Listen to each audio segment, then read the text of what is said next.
बेखौ जोंनि बीजेपीनि सेन्टिमेन्ट लाना आं बानायाखैमोन। पदुम बिबारा बारसे नेशनेल फ्लावारखाय आं इयाव बिराद समायना नुनायखाय आं बेहाय होनाय जादों आरो बेहाय मायबा मोनसे गोरोन्थि जादोंबा आं गिबियावनो निमाहा बिग्रोनाय थाखाबाय। खुलुमबाय नोंथांमोनखौ गासैखौबो आं चेनेलाव फिन बरायफिननाय थाबाय।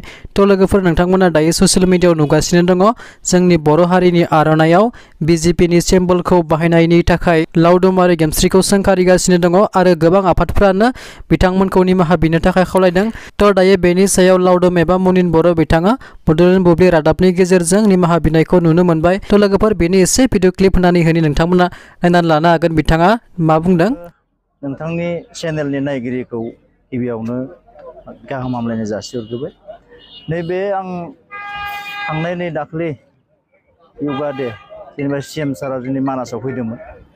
बेहाय आङो मोनसे पदुमनि सावगारि आर'नायाव आङो बानायनो होदोंमोन, खिन्थु आङो बेखौ जोंनि बीजेपीनि सेन्टिमेन्ट लाना आं बानायाखैमोन।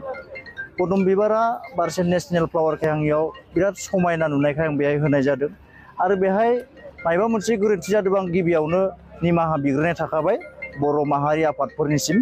बेखायनो आङो बेखौ बारा गोलाव फोलावबाय थानो सानाखै आरो नोंथांमोनाबो जिमान ससियेल मिडियायाव जि फोसावबाय थादों बेखौ राजनिथि लाना फोसावबाय थानांला।